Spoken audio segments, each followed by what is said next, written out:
Bueno, me pone muy feliz, realmente es una dicha poder compartir con ustedes este tesoro. Y lo diseñé como una micro clase, que es un bonus, pero por muy micro que sea, no es para nada menor. Es algo que te va a servir muchísimo, sobre todo si quieres integrar, dominar y desarrollar las herramientas de oro y las soluciones terapéuticas.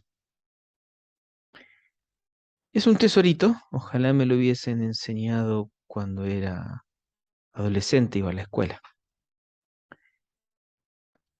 Se llama el método Feynman, que proviene de este físico del siglo XX llamado Richard Feynman,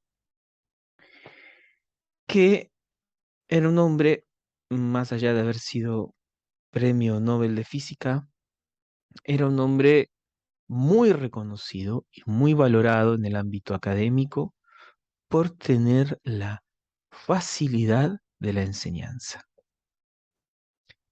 Y hay muchas frases que él tiene, más allá de su estudio empírico, sobre la pedagogía. Una de ellas es, enseñando a aprender, aprendiendo a enseñar.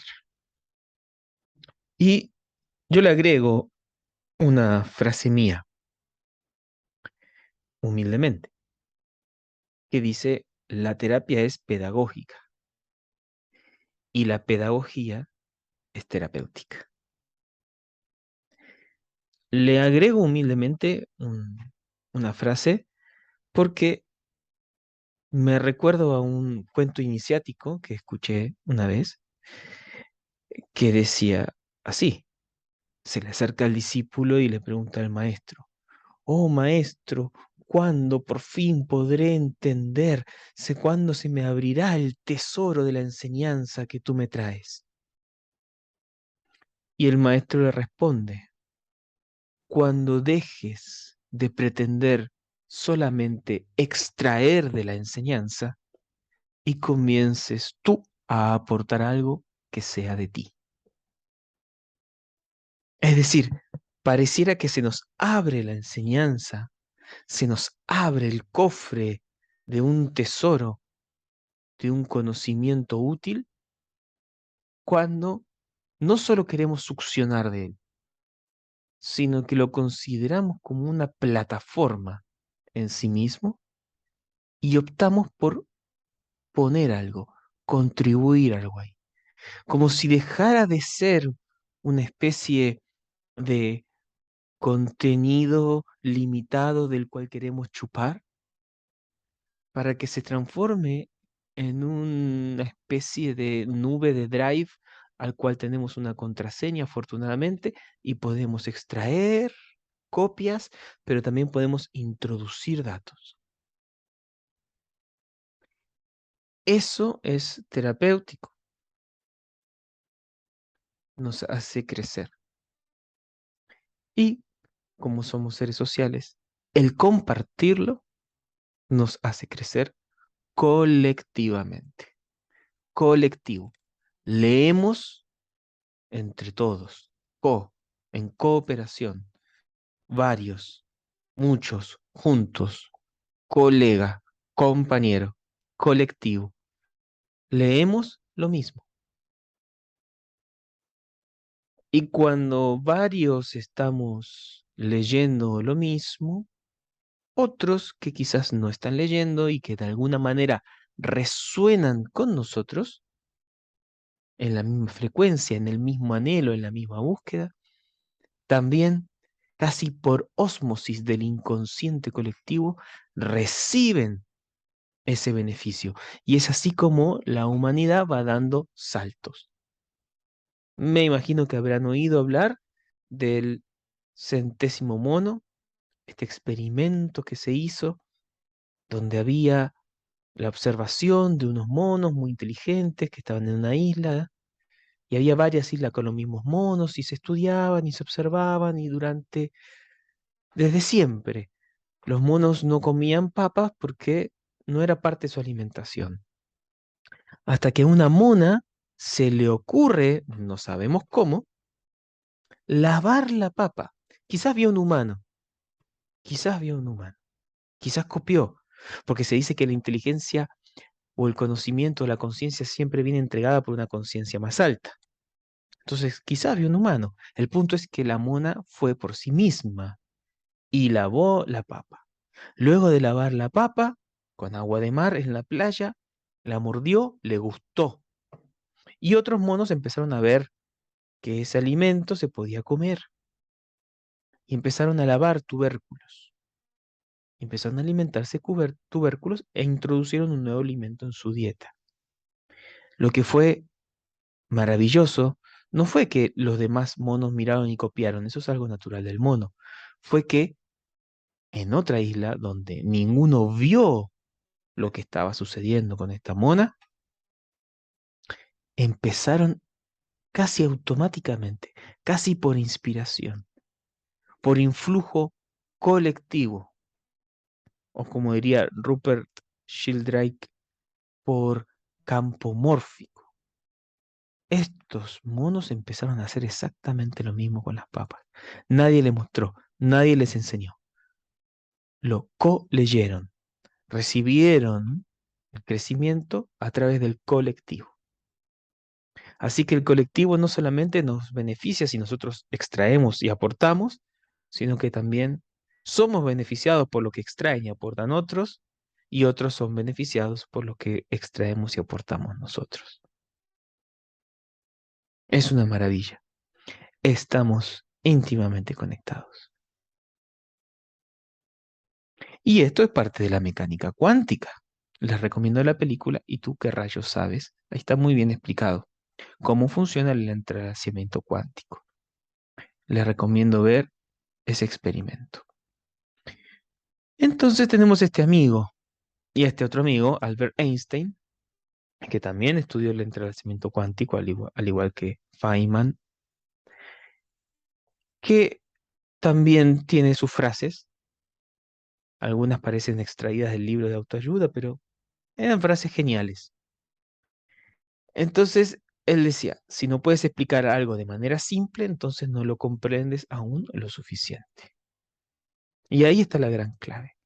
¿Cómo hago yo para entender de manera simple algo difícil? Bueno, mira, lo que es fácil de decir es difícil de hacer. Por ejemplo, ama a tu prójimo. Qué fácil de decir, qué difícil de hacer. Y luego tenemos estas explicaciones un poco enredadas, como las que nos trae Jacobo Grinberg, por ejemplo. Pero una vez que las ponemos en práctica son muy naturales. Entonces, a veces una explicación muy larga, engorrosa, puede ser muy simple de encarnar. Cuando yo me abro a simplificar dentro de mí esa idea y a ponerla en práctica, lo comprendo. Vamos con Richard Feynman. Richard Feynman nació en mayo de 1918 y vivió hasta febrero de 1988, casi 70 años. ¿Y porque es importante? Bueno, fue un físico, un teórico de Estados Unidos, conocido, muy conocido por sus trabajos en la teoría de la electrodinámica cuántica y la física de partículas. ¿Sí? O sea, un científico cuántico. Por sus contribuciones al desarrollo de la mecánica cuántica, Feynman, junto a otros físicos con los que trabajó, recibió el Premio Nobel de Física en el 65. Eso lo hizo famoso.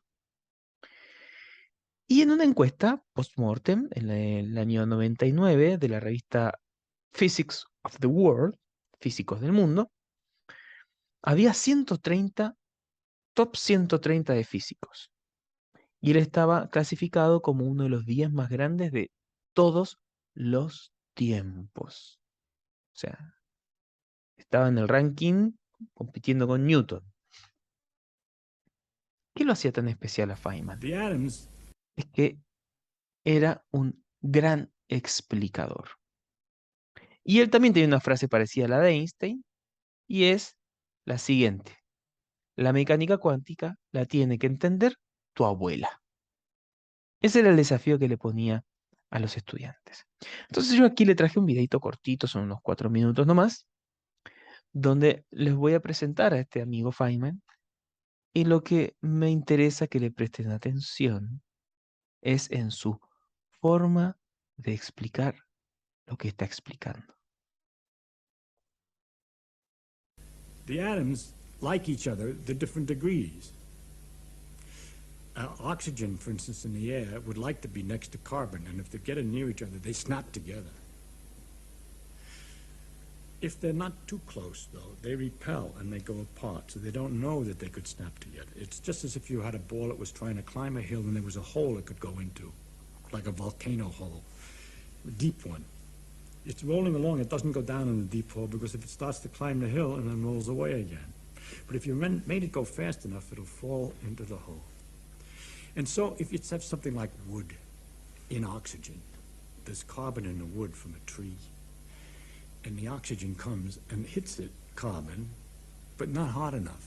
It just goes away again. You know, the air is always coming, nothing's happening. If you can get it faster, by heating it up somehow, somewhere, somehow, get it started, a few of them come fast.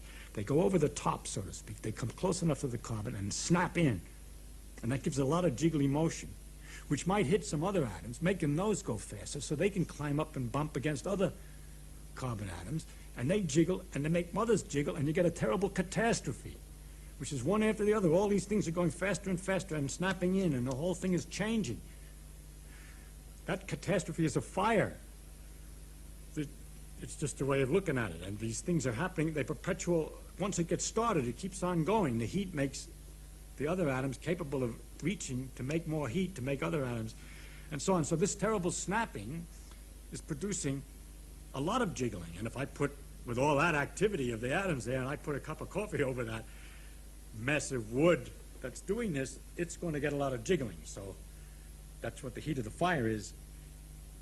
And then, of course, if you see, this is what happens when you start to think. You just go on and on. Wonder where. How did it get started? Why is it that the wood's been sitting around all this time with the oxygen all this time, and it didn't do this earlier or something? Where did I get this from? Well, it came from a tree. And the substance of a tree is carbon. And where did that come from? That comes from the air. It's carbon dioxide from the air. People look at trees and they think it comes out of the ground, that plants grow out of the ground. But if you ask where the substance comes from, you find out, where do they come from? The trees come out of the air? They surely come out of the air. No, they come out of the air. The carbon dioxide in the air goes into the tree, and it changes it, kicking out the oxygen and pushing the oxygen away from the carbon and leaving the carbon substance with water. Water comes out of the ground, you see. Only how did it get in there? It came out of the air, didn't it? It came down from the sky. So in fact, most of a tree, almost all of the tree is out of the ground. I'm sorry, it's out of the air. There's a little bit from the ground, some minerals and so forth. Now, of course, I told you the oxygen, we know the oxygen and carbon stick together very tight. How is it the tree is so smart as to manage to take the carbon dioxide, which is the carbon oxygen nicely combined, and undo that so easy? Ah, life. Life has some mysterious force. No, the sun is shining. And it's the sunlight that comes down and knocks this oxygen away from the carbon. So it takes sunlight to get the plant to work. And so the sun all the time is doing the work of separating the oxygen away from the carbon. The oxygen is some kind of terrible byproduct, which it spits back into the air, and leaving the carbon and water and stuff to make the substance of the tree. Then when we take the substance of the tree and stick it in the fireplace, and there's all the oxygen made by these trees, and all the carbon would much prefer to be close together again. And once you let the heat to get it started, it continues and makes an awful lot of activity while it's going back together again. And all this nice light and everything comes out, and everything is being undone. You're going back from carbon and oxygen back to carbon dioxide. And the light and heat that's coming out, that's the light and heat of the sun that went in. So it's sort of stored sun that's coming out when you burn a log. Next question, how is it the sun is so jiggly, so hot? I gotta stop somewhere. I'll leave you something to imagine.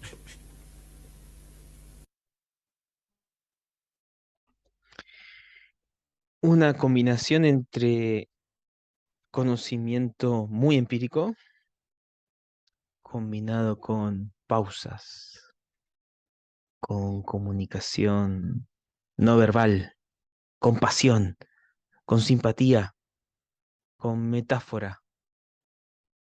Y te está explicando un proceso de partículas. Pero se vuelve casi como que te cuentan un cuento. Y quizás si lo ves 2 o 3 veces y captas un poquito más lo técnico, se lo puedes explicar a alguien y le puedes decir, ¿tú sabías que los árboles vienen del cielo? Y le explicas.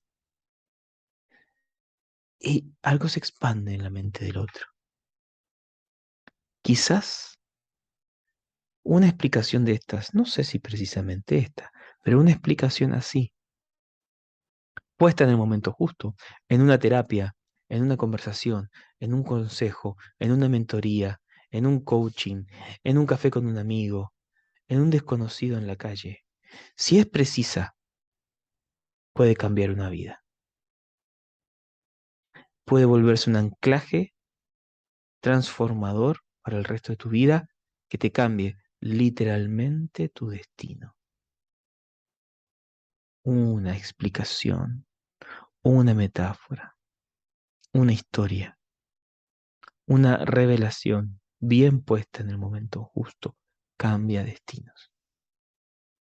La pedagogía es terapéutica. Y también la terapia tiene que ser pedagógica. Necesitamos en la terapia no pedantería, pedagogía. Y para eso necesitamos humanidad, simpatía y conocimiento del tema. Conocimiento del tema. Entonces, para poder entrar en el conocimiento del tema, necesitamos honestidad intelectual. ¿Qué sé realmente? ¿De qué puedo decir que sé? ¿Qué estoy seguro de que no sé? Tenemos que autoexaminarnos, porque es muy fácil autoengañarnos y confundir, como lo hace en el tarot el 3 de espadas. Confundir creencia con conocimiento. Bueno, al principio, en la primera parte del conocimiento, tenemos que creer. Tenemos que creerle al profesor, tenemos que creerle al libro, tenemos que creerle al paradigma, tenemos que creerle al mago, tenemos que creer. Luego, más adelante, vamos cuestionando. Está bien, pero a veces confundimos con que somos dominadores de un tema cuando en realidad solo estamos ajustándonos a una creencia.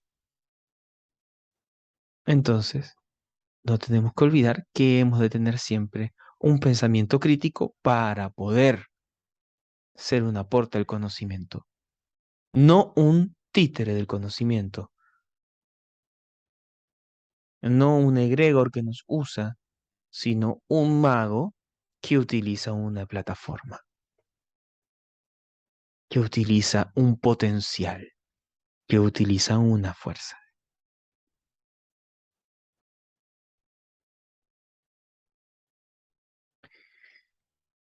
Mira,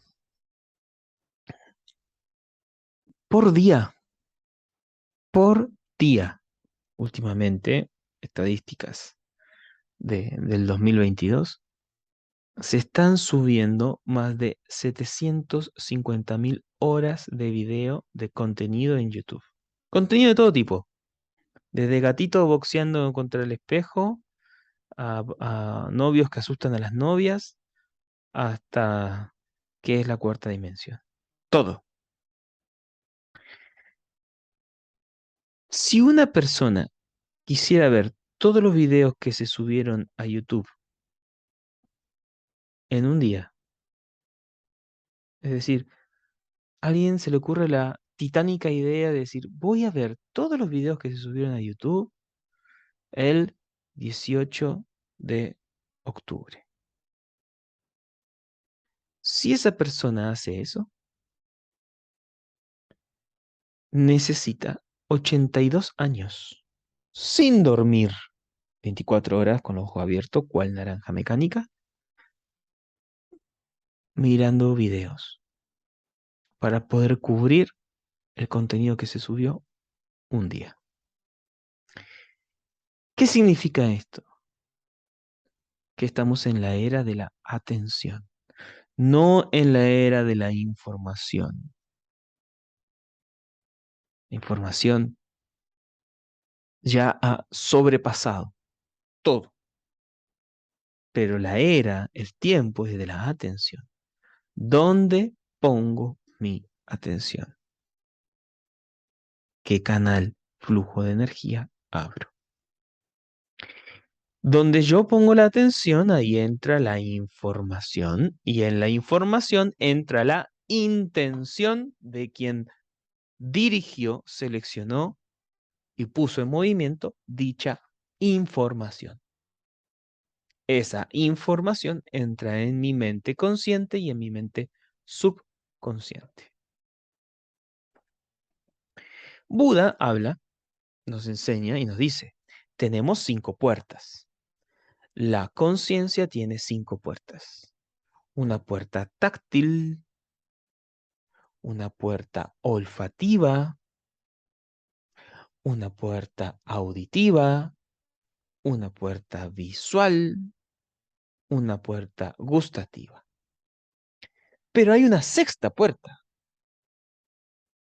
que es la puerta de la imaginación, de la percepción, el tercer ojo, el intelecto y lo intuitivo juntos. Esa puerta está velada, pero está presente. Lo interesante es que la conciencia solo puede ser eficiente con una puerta a la vez. Eficiente en el contacto, en la comunicación. Es decir, cuando algo está muy, muy sabroso, tú cierras los ojos. Tú te metes un bocado, una comida muy, muy sabrosa y cierras los ojos y dices, qué rico. Cierras los ojos aunque sea unos segundos y el sabor ¡pah! Se amplifica.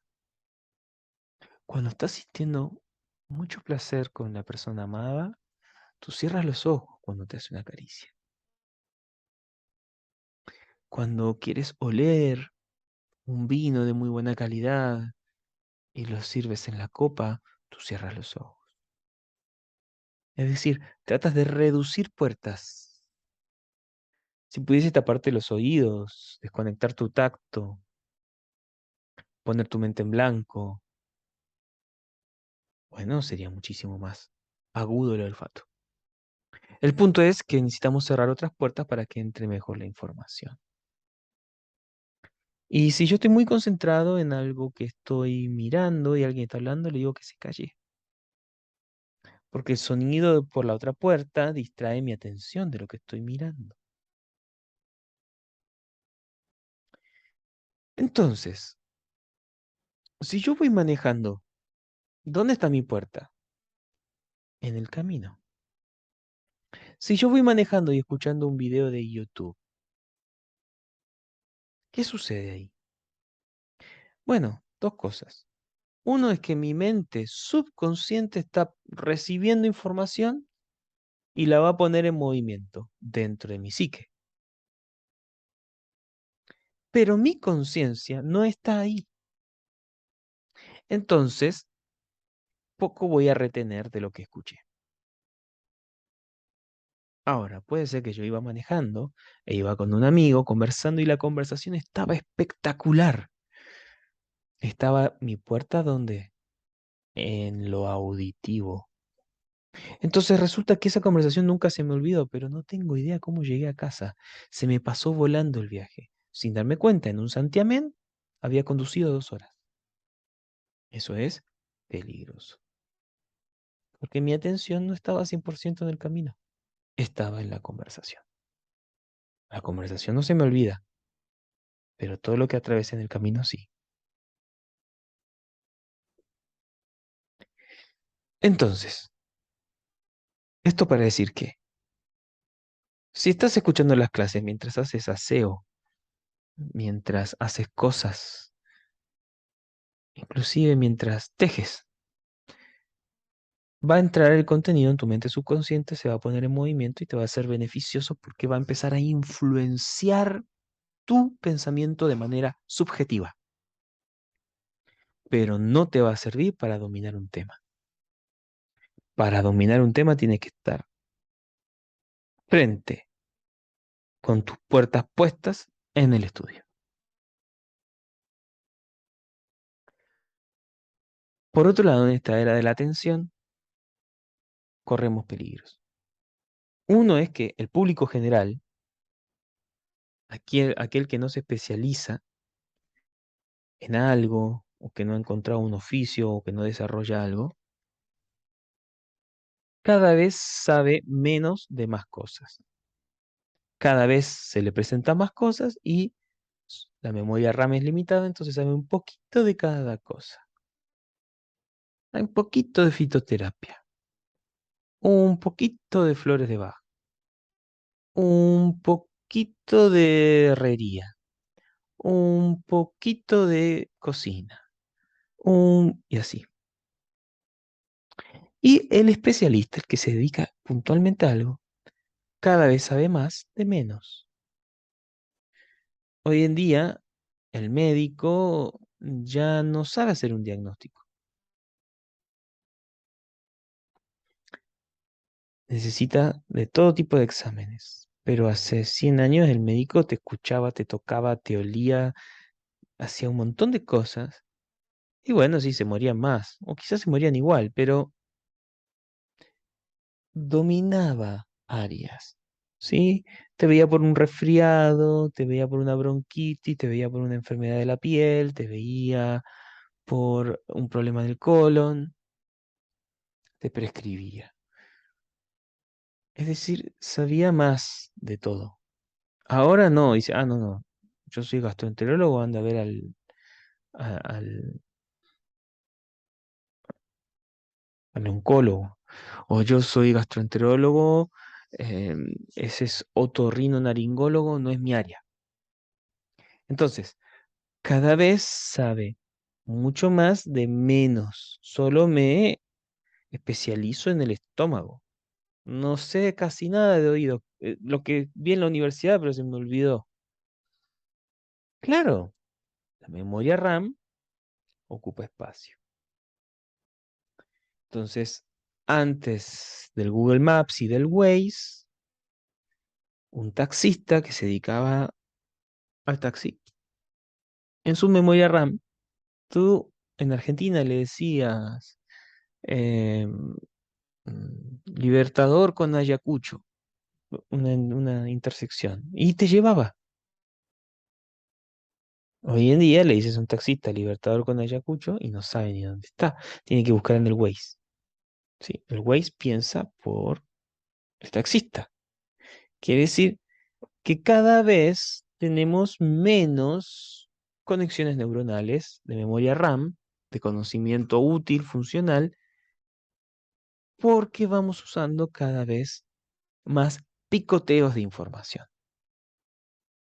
Picoteos de información que satisfacen la dopamina, el placer inmediato, el interés, y luego se olvida. Entonces, no estamos sembrando árboles frutales en nuestros cerebros, sino que hay maleza, pastito que vamos podando y tirando para aquí y para allá. Ese es el peligro de la era de la atención. Entonces, este señor Feynman, que si logró premio Nobel, bueno, que sabía estudiar, seguramente sabía estudiar, dejó un método para todo el mundo. Y es el que te traigo, que te va a servir para que utilices con tus estudios y por supuesto con las herramientas de oro. Tiene varios pasos. El primero es el siguiente. Elige un tema que desees, con mayúscula, comprender y comienza a estudiarlo. Desea comprenderlo. Si Eros no aparece, no sirve de nada. Mira, de Caos, el dios primigenio, surgen los dioses griegos. Caos es una sopa cuántica. El primero que surge es Eros, que no es Cupido, no lo confundamos con el hijo de Afrodita. Es Eros, es el deseo. Si Caos no tiene deseo, nada surge. Después de Eros surge Urano y Gea, es decir, cielo y tierra, información y forma. Después. Y luego aparece Erebo, aparece éter, ¿sí? Luz y oscuridad, aparecen Nix y Hemera, que sería el amanecer o la luz del día y la noche. Y luego de la unión de cielo y tierra, recién ahí viene Cronos, el tiempo, y comienzan los dioses. Pero estos dioses primigenios que forman la estructura del macrocosmos surgen del deseo. Entonces tiene que ser un tema que deseas, si no, no pasa nada. Te tiene que encender. Bueno, cuando lo encuentras, que puede ser uno de los temas enseñados en las herramientas de oro, y en eso le pones todo. Buscas contenido específico sobre eso. Busca autores, no te quedes solo con un autor. Busca artículos, libros, web, etcétera. ¿Qué es lo importante acá? Que escribas a grafo, como la chica de esa imagen, en un cuaderno dedicado a un tema, con la mano, con el lápiz, los puntos más relevantes, que vayan de las generalidades del tema a las particularidades. Luego, una vez que tienes eso, finges enseñárselo a alguien. Alguien que esté con ganas de escucharte un rato en una conversación con un amigo, en un almuerzo. ¿Por qué no? Y lo enseñas de principio a fin, de lo que se te ha relevado, de lo que tú has encontrado, del conocimiento que has relevado. Vas de lo general a lo particular en el tema. Lo hablas en voz alta y lo explicas con tus propias palabras. Acá hay un tip. Si sabes otro idioma, explícalo en ese idioma.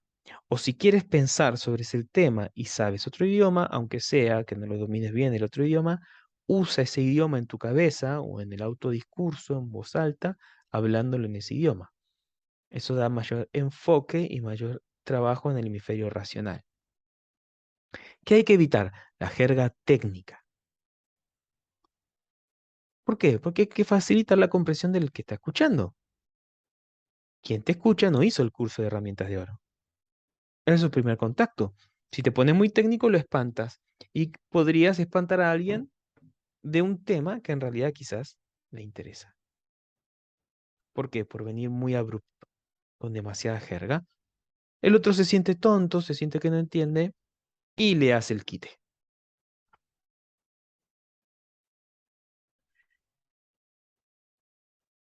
Luego te vas a autoescuchar. Es decir, vas a identificar tus fallas en la explicación, en lo que el receptor retuvo, en las partes en las que te sentiste inseguro. Vas a observar si el otro te puso cara rara como que no entiende. Vas a observar si se te hicieron lagunas, ¿ok? Vas a observar si tuviste que sobreexplicar cosas. ¿Explicaste de más? ¿Usaste jerga confusa? ¿Usaste una jerga que ni siquiera tú podrías entender muy bien? Inclusive te costó modular esas palabras, le vas a prestar atención a cómo, o mejor dicho, a cuáles fueron los errores en tu explicación, que puede venir por el feedback del oyente al que le fingiste enseñar, pero lo más importante es que tú te vas a ir escuchando a ti mismo cómo te va saliendo la explicación. Y te vas a autoobservar. Se te fue mucho tiempo la mirada hacia arriba, perdiste el contacto visual,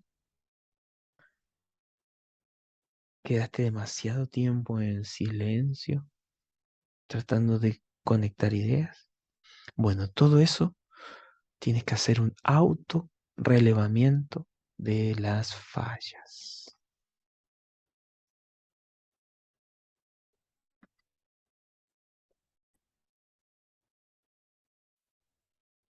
El siguiente paso será la corrección. Es decir, ya me di cuenta en que fallaba, que no pude explicar bien, que no se entendió, que el otro puso cara rara, que me olvidé. Bueno, voy a volver al paso uno. Voy a volver a buscar información. A ver, ¿qué se me olvidó? Lo apunté. Ok, esto, ya lo reviso. ¿Qué expliqué confundido? Ya, lo vuelvo a ver. Una vez más y una vez más. ¿En qué me puse muy complejo? Ok, en esto, ya, ¿cómo lo puedo sintetizar? ¿Qué es una síntesis? Sacar lo esencial. Luego hago un resumen. ¿Qué es un resumen? De eso esencial que saqué, le pongo mis propias palabras. Bueno, ¿y qué analogía le puedo agregar? ¿Sí? Una analogía es, por ejemplo, este mismísimo ejemplo que usó Feynman, ¿no? De la bola en el campo de golf, ¿sí? Eso es una analogía. El mismo fenómeno explicado con algo similar. ¿Y qué metáfora puedo poner? Bueno, ya la metáfora es más imaginativa. Hago una transferencia. Hago, es como decir, el cielo nos ha proveído la vida. Me vuelvo más poético, amplío la imagen, me vuelvo más literario. ¿Sí?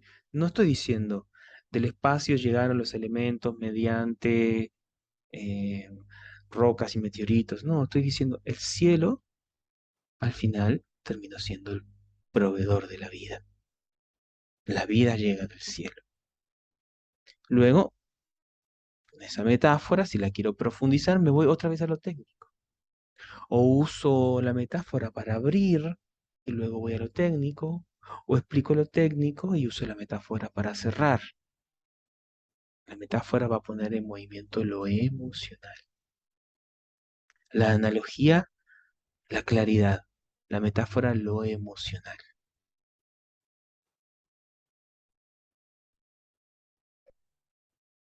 Paso 5. Ahora enséñalo de verdad. Es decir, una vez que revisaste todos estos pasos y que ya te quedó claro para enseñar, que sea una cosa muy puntual, no hace falta que sea un gran campo de enseñanza, una cosa muy puntual que aprendiste, lo enseñas. Yo cuando estudié biodescodificación, sin darme cuenta, hacía eso porque me alojaban unos amigos que les interesaba mucho el tema de lo que estaba estudiando. Entonces cada vez que volvía de las clases intensivas, porque lo estudié durante 3 años en un ritmo de cada mes y medio, eran 5 días intensivos de 7 horas de estudio a tope. Entonces llegaba a la casa en la noche cansado y estaban mis amigos y ahí cenábamos y me decían, ¿ya qué aprendiste hoy? Ellos no sabían de Method Feynman y yo tampoco. Ay, ahí tomando un buen vino. Yo decía que el vino me ayudaba a aceitar las ideas, era una excusa para tomar, pero les explicaba lo que había aprendido. Y al parecer se solidificaban de alguna manera las redes neuronales nuevas que se estaban construyendo en el aprendizaje. Entonces, enseñarlo a un amigo, un conocido. Hago un live en Instagram, un en vivo en YouTube, se lo enseño, lo muestro. lo escribo, no soy oral, soy más de escribir, lo escribo como si estuviese escribiendo el capítulo de un libro, con mis palabras, ¿cómo lo enseño? ¿Qué metáfora uso? ¿Qué analogía uso? ¿Qué jerga uso? Así queda en tu cerebro. Entonces, como les decía, si van a explicar, hablando a otros, tips, analogías.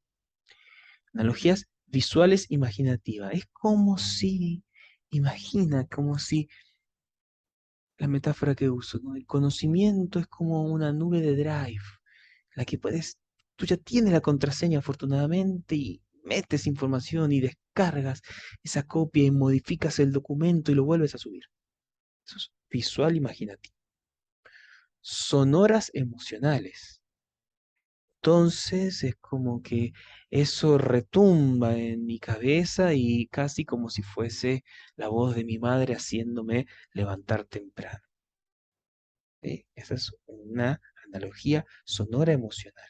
¿A quién no le ha sonado alguna vez el redoble de tambor de la voz de la madre levantándote para mandarte a la escuela? Entonces, darse cuenta de esa frase que queda dentro de ti es como el redoble de tambor, es como la campana del recreo.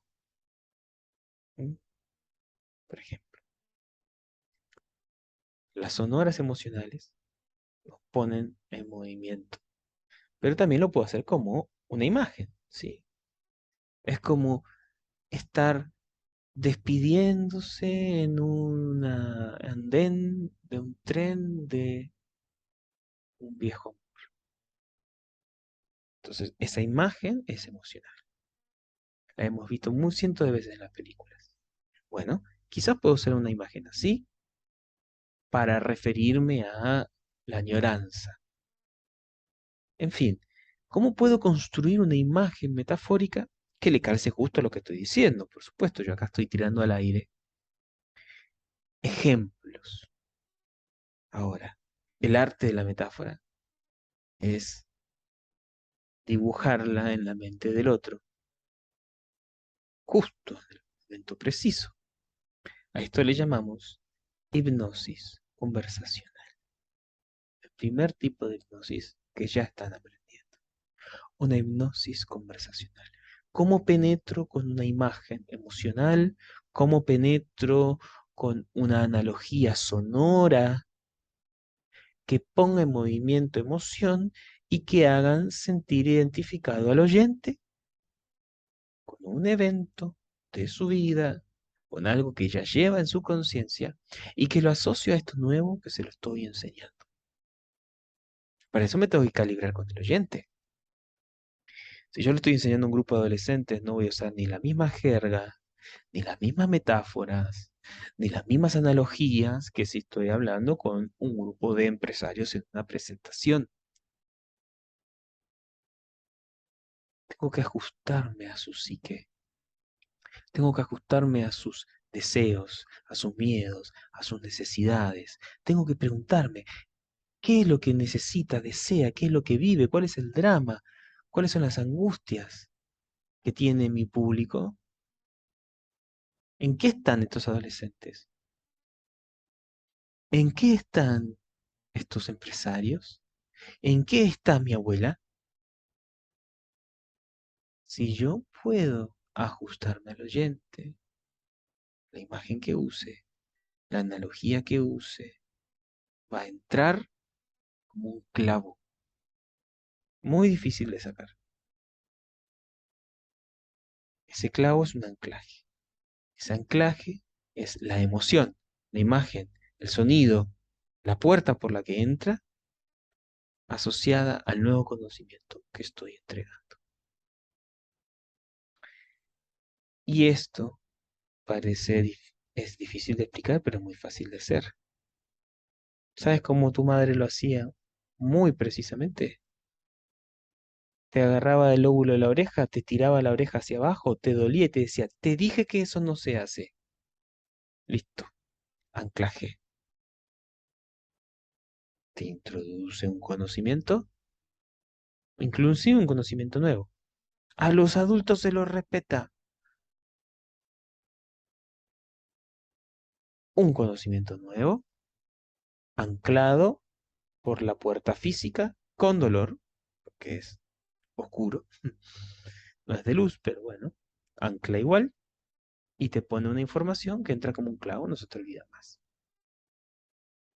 Bueno, no vamos a tirarle la oreja a los interlocutores, pero vamos a usar otros métodos más de conciencia, más benévolos, pero que tengan una fuerza emocional también, para asociarlo a lo que le enseñamos.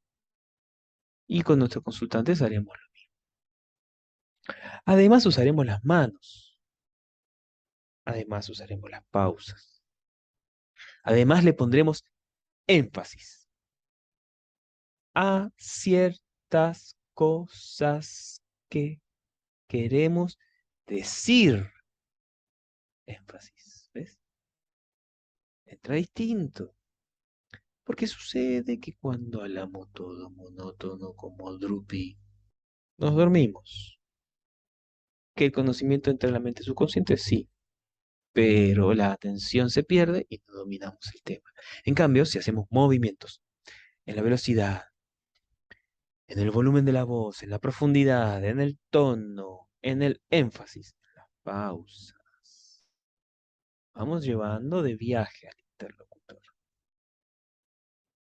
Súmalo a la información que estás entregando y no se olvida.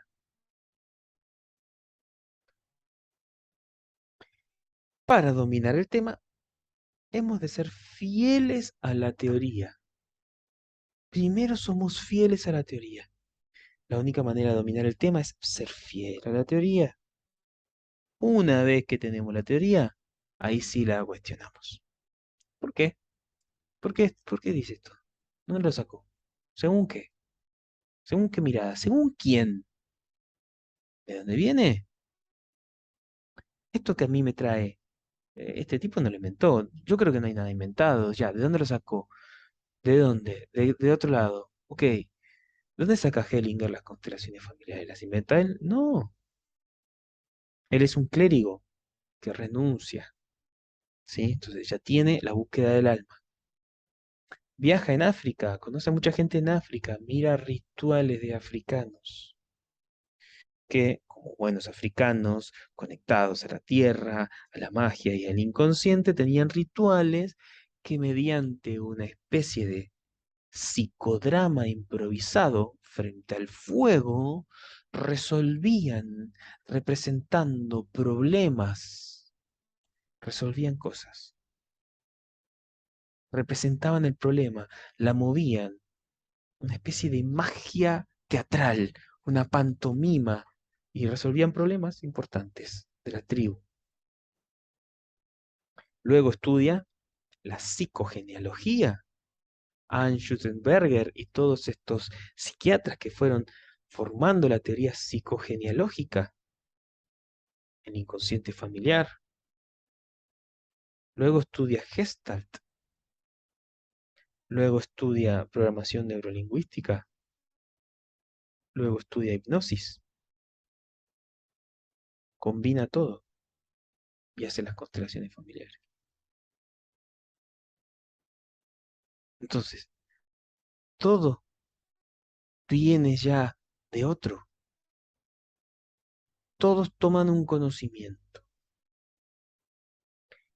De ese conocimiento extraen, de otro conocimiento extraen, de otro conocimiento extraen, de su propia deducción aportan, aportan, luego combinan, luego entregan, de ellos otros toman, y también toman de otros, y también aportan de lo propio, y también combinan, y también entregan, de ellos otros toman, así, como la mona que lava la papa, y todos lavan la papa. Después los monos, poco tiempo aprenderán a cocinarla, y ningún mono se puede adjudicar el uso del sartén. Entonces, nos vamos preguntando, vamos rastreando de dónde vienen las cosas, cómo se combinaron, qué le podemos agregar, qué nos sirve, qué nos resuena, qué no. Pero todo eso después de haber sido fiel a la teoría en un principio. haber visto cómo eso se expresaba en el campo mismo, cómo se bajaba a lo práctico. ¿Y para qué hacemos todo esto? ¿Por qué no mejor ahorrarnos todo este esfuerzo? Bueno, primero porque el conocimiento es poder. O sea, conocimiento te va a dar dinero, apertura de puertas, te va a permitir hacer mejor tu obra, tu oficio, tu acción en el mundo, lo que sea que hagas. Si lo quieres hacer bien, necesitas conocimiento. También lo puedes entregar, puedes utilizar, inclusive lo puedes negociar. En fin, es una fuerza, es un poder. Pongo un ejemplo, una analogía. El tipo que te arregla el iPhone, él tiene un conocimiento. Ese conocimiento es un poder, no hay muchas tiendas de iPhone en la ciudad. Entonces todos llegan desesperados con sus iPhones que costaron caro y hay que arreglarlos. No es llegar y desechar y comprar otro. Él lo sabe. Entonces te dice, a ver qué te pasó. Ah, tal cosa. Ya, déjamelo, venlo a buscar pasado mañana. ¿Y cuánto me va a salir? Y te va a salir como 50.000 pesos. Uy, qué caro. Y bueno, pero bueno, no queda otra. Bueno, está bien. Se lo dejo, por favor. ¿Lo voy a recuperar? Sí, lo vas a recuperar. Medio difícil, te dice, pero lo vamos a recuperar. Listo, déjamelo ahí. 2 días y te lo tengo. Eso es una pantomima. El tipo llega, abre el celular y sabe dónde tocar. Y hace pim. Y sabe qué sacarle. Y hace pim pim. Y sabe qué ponerle. Hace pim pam. Y luego lo prueba, funciona. Se demoró 10 minutos, 15, media hora. Estaba difícil. 1 hora. Te lo hace venir a buscar en 2 días y te lo cobra caro. ¿Qué estás pagando tú? Si tú lo vieras y ves que lo haces en 10 minutos, dices, ah, yo no te pago 50.000 pesos, lo hiciste en 10 minutos. Pero él dice, ojo, pero en eso que hice en 10 minutos me llevó años aprenderlo. Anda a hacerlo tú, sin el conocimiento.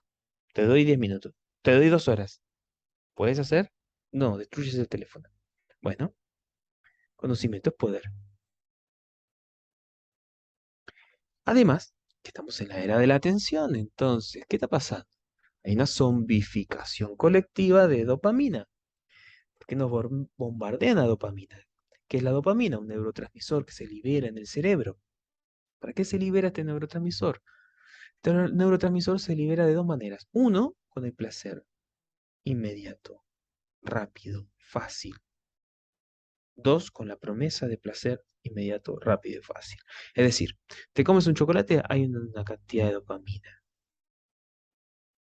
Ahora, vas caminando al kiosco sabiendo que vas a comprar el chocolate, hay mucha más cantidad de dopamina. Te vas paseando por los reels de Instagram mirando los perritos que bailan, hay un poquito de dopamina. Ahora, te llega una notificación que te escribió un mensaje por interno de la persona que te gusta, te lleva una bomba de dopamina. Es decir, la promesa de gratificación, la posibilidad de gratificación rápida es una bomba de dopamina. ¿Qué pasa con la dopamina? Si recibimos mucha dopamina, estamos dopados, porque nuestras células se ajustan al igual que el algoritmo, al igual que la percepción, a lo que se le da. Si tú al algoritmo de una red social empiezas a mirar videos de Mick Jagger, aparece cada vez a cada rato Mick Jagger, Mick Jagger, Mick Jagger. Si tú vas por la playa y empiezas a mirar las colillas de cigarrillo y a decir que sucia que la gente, cada vez ves más colillas de cigarrillo y se vuelve una playa cubierta de colillas de cigarrillo. Es decir, que el algoritmo, tanto como la percepción, dan más de lo mismo. Lo mismo pasa en la célula. Tanto en la inteligencia artificial como en la psique, como en el cuerpo, siempre más de lo mismo. Entonces, si la célula dice, Siempre viene dopamina, listo. Yo dejo de producir colágeno, dejo de producir receptores para la serotonina, dejo de producir receptores para la oxitocina, dejo de producir cortisol. No me importa. Si lo que llega a dopamina, hago receptores de dopamina. Punto. ¿Qué pasa si no le das dopamina por un rato? Te empieza a pedir dopamina, dopamina. Ya son muchos receptores gritando, ya no son tres, son 50 receptores gritando. Y la dosis, y la dosis, y la dosis. Entonces dejamos de producir otras sustancias que vienen con otro tipo de gratificaciones, como por ejemplo la de un esfuerzo. La serotonina te va a venir después de una clase de yoga, después de terminar una clase de 2 horas y no de 3 minutos, después de leerte un capítulo de un libro que te gusta, después de terminar una tarea pendiente. Ahí te viene. Es un antidepresivo. Cuesta más en que se libere, pero una vez que se libera, dura más tiempo en el cuerpo. Tú resuelves una tarea que era importante, que hace mucho tiempo tenías pendiente, y te sientes bien todo el día. Tú miras un par de reels de gatitos divertidos y te dura 10 minutos eso de placer, o 30 segundos. Entonces, necesitamos más neurotransmisores de larga duración para que se produzca nuestro desarrollo cerebral. Y el desarrollo cerebral es necesario ¿para qué? Para no envejecer. Son necesarios 3 aprendizajes. El primer aprendizaje, el que estamos haciendo ahora, es un aprendizaje cognitivo emocional. Eso es clave. Tiene que ser emocional también, si no es emocional se olvida. ¿Te acuerdas el teorema de Tales que aprendiste en la secundaria? No, yo me acuerdo que empezaba con la suma de los catetos, hasta ahí llego. Entonces, no me acuerdo porque no fue emocional. Ahora sí me acuerdo, quizás algún comentario de algún profesor respecto a algo que me impactó emocionalmente. Eso sí me acuerdo. Eso fue una enseñanza que me quedó grabada. Es decir, que el aprendizaje cognitivo emocional se graba en el cerebro y se crean redes neuronales para ello. ¿Cuál es el segundo aprendizaje que tengo que hacer? Un aprendizaje kinestésico. Es decir, tengo que aprender a tocar un instrumento, tengo que aprender a hacer un movimiento físico, aprenderme un paso de baile, tengo que aprender algo que pase por el cuerpo. El tercero es expandir mis círculos sociales, es decir, conocer gente nueva. Siempre los mismos amigos, siempre la misma gente, siempre el mismo circuito, me hace siempre pensar igual. ¿Qué pasa si conozco gente nueva, me relaciono con gente nueva? ¿Qué pasa si me acerco a gente que deseo rechazar? Gente que piensa distinto. Bueno, todo eso hace que se desarrolle el cerebro y es un antídoto contra la enfermedad neurodegenerativa. ¿Para qué también nos va a servir esto? Para tener un pensamiento crítico. Si tengo un pensamiento crítico, no me hipnotizan colectivamente. Pensamiento crítico es una autohipnosis, una antihipnosis colectiva. La hipnosis es del cerebro emocional. Te va creando una asociación mediante una cadencia en el ritmo del habla que te va llevando a la profundidad de tu niño interior y en el momento que conecta con un placer o con una herida, ahí te lleva a ese espacio atemporal en tu psique. Mientras que el pensamiento crítico es una antihipnosis. Es decir, para, momento, ya sé lo que estás haciendo, estás usando la cadencia verbal para relajarme. No, soy como un Jedi, tus trucos no entran en mi cabeza. Pensamiento crítico. Ya, ya, pero todos me están diciendo la misma noticia. Pero, ya, pero ¿quién es el dueño de este conglomerado de medios de comunicación? Ah, es tal. ¿Y qué intereses tiene económico? Ah, tales. Ah, con razón están todos hablando de esto. Entonces, ¿qué hay detrás de esto? Ah, quieren hacerme pensar así. ¿Por qué? Y bueno, porque la cosa la quieren llevar para allá. Entonces, soy más libre. Ya no me mueven en la masa. Ya no me obligan a comprar algo. Ya no me hacen reaccionar de cierta manera. Soy más libre, soy más individuo. A su vez, ¿para qué también nos sirve? para ser asertivos en las conversaciones, para tener fundamentos en nuestra forma de argumentar. ¿Para qué? Para que se nos abran puertas en la vida. Y por último, si aprendo a enseñar, me enseño a aprender. Si yo emprendo la pedagogía en mis consultantes, en mis terapias, en mis clientes, yo me estoy enseñando a mí mismo cómo se aprende.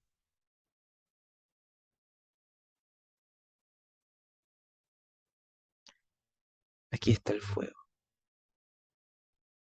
El fuego que Prometeo le robió a los dioses y se los trajo a los humanos. El fuego es el guardián del conocimiento. El fuego es adherente, se adhiere a algo. El fuego da claridad. El fuego es la claridad de la conciencia que se adhiere a algo, a una plataforma y mediante eso se perpetúa. El fuego es pasión, es deseo. Es decir, Prometeo deseó darle este fuego a los humanos para hacerlos crecer. Fuego que Zeus no quería que le robaran y que los humanos tuvieran por temor a que un día se volvieran dioses.